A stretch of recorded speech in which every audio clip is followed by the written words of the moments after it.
Greetings, it's a beautiful day here on the Southern Downs. I'm just in front of the house where I'm staying at the moment, house sitting. It's more than halfway done at this point. I've been staying here already almost, how long? Over 3 weeks, 3.5 weeks, and I've got another 2.5 weeks there, so it's a 6-week house sitting stint. And I'm just about to head off to work. Unfortunately, it is one of those days. But yeah, we had, of course, had Easter weekend, so public holiday last Friday and Monday, so 4 days off. Excellent. Hope you all had a very good Easter. For me, it's nothing much. I've mostly used the time to catch up on assignments. I'm in a final assessment week at the moment. Got 2 weeks left of this uni trimester. Yeah, that assessment I was talking about last time, doing the ecological report on this eucalyptus woodland and along the creek. Finished that, submitted it. That's going really well. I think I did well.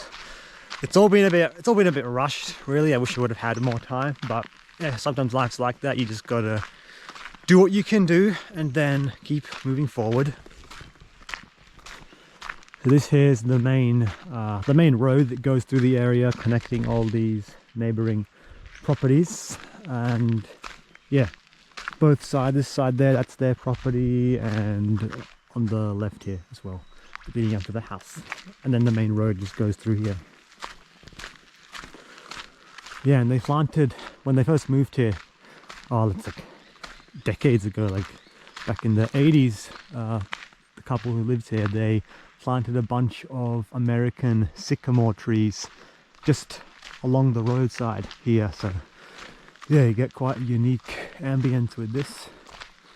Leaves starting to change colour, falling off. We're like, yeah, late April now, 22nd. Yeah, today's the 22nd as we're recording this. So yeah, it's gradually cooling down. It's 10 degrees this morning, especially overnight. Like, we're going to start seeing a lot more cooler temperatures. I think tomorrow morning's meant to be 5 or 6. So it won't be long before we get our first frost.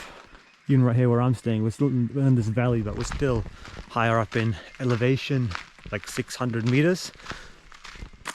And yeah, then surrounded by hills of the Great Dividing Range.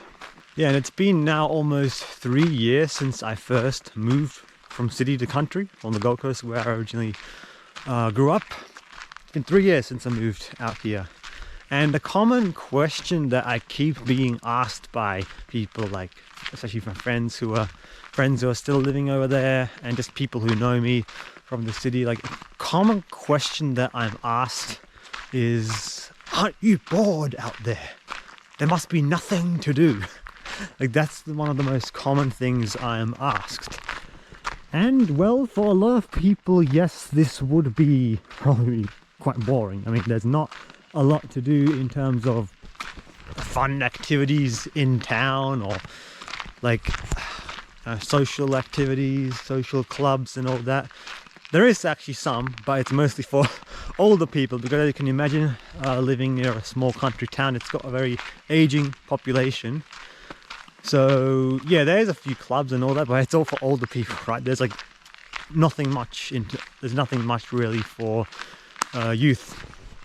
So from that aspect, you'd say yes, you know, it is boring. But see, the assumption in that is that boredom is a bad thing, because the truth is, yes, there have been times where I have been bored at home. We're like, oh, okay, what do I want to do, really? But at the same time, it really hasn't affected me all that much, because like, I've never really been into a lot of the activities that people my age are into. Like, I don't care for going to bars, clubs, fancy restaurants, or anything like that. I mean, look, I thoroughly enjoyed my trips to Sydney or Melbourne, but much of the amenities that cities offer, like, I just find like I don't really need that stuff. For me, what I want the most is to live in an environment that allows me to have inner peace. That's what I really want. So any environment that allows me to live a peaceful life, that is calm, quiet. Like those are the type of places I like. That's why I really enjoy these places. And especially having access to the outdoors, being able to go hiking, like that's really a big prerequisite for me. Now, even though I grew up in the city, like I grew up in one of the outer suburbs, and we were right next to national parks, state forests. There was always like places like short distance from my house where I grew up in. But there was like easy access to forests and national parks and trails to go hiking. So I didn't really have that sense of growing up in, you know, hustle and bustle of urban life as such.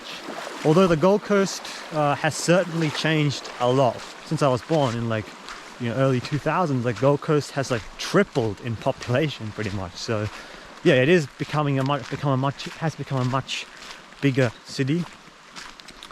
And overall, it's no longer the same place that it was. That's part of the reason why I opted to leave. But yes, talking about boredom. Oh, hang on. I just checked in my pockets to see if I have the car keys. Yes, I do. But yes, talking about boredom. The assumption that many people make is that boredom is a bad thing. And there has been moments out here where I have been bored, where I'm like, oh, okay, what do I do?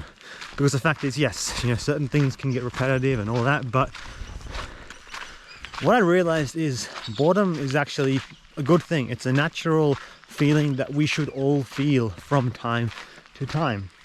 There's nothing wrong with it, because boredom, I think, is so alien to so many of us, because there's so many distractions these days. Like it's in the, like I would dare to say, you know, before, you know, smartphones and the internet, not that long ago really, but still, you know, I'm Gen Z, I grew up with the internet. I would say before the internet, like boredom would have been a lot more common to experience, and as a result, it just wouldn't be seen as such a like bad thing. I mean, I wouldn't say people see it as a bad thing, but still, it's like more. I don't know. A lot of people don't know how to sit with themselves and experience boredom. Like you can see it, like attention spans have become so short, or consuming all this short form content, you know, social media, doom scrolling. There's distraction everywhere.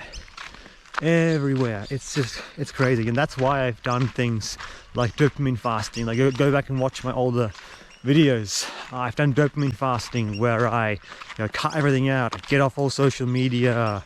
It involves, you know, strict diet of cutting out all junk food, you know, no sugar, and like a, you know, meditating every day and strict, you know, workout routine. So essentially just completely cutting out all bad behaviors and trying to replace it with healthier ones. That's the main thing it involves. Like there's so many things to it, and I'm actually planning on doing getting back into dopamine fasting relatively soon. Yeah, my car is actually right up here, one of these two cars.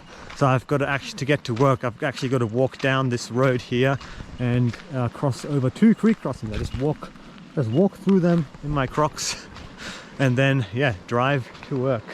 Especially with the rain events we had, the creek levels were quite high, so it was, yeah, very difficult to drive through. And yeah, at the moment I have actually gotten a new car now, but it's manual, so I'm still learning to drive. So for the time being, yeah, I've swapped cars, and yeah, I don't want to risk that.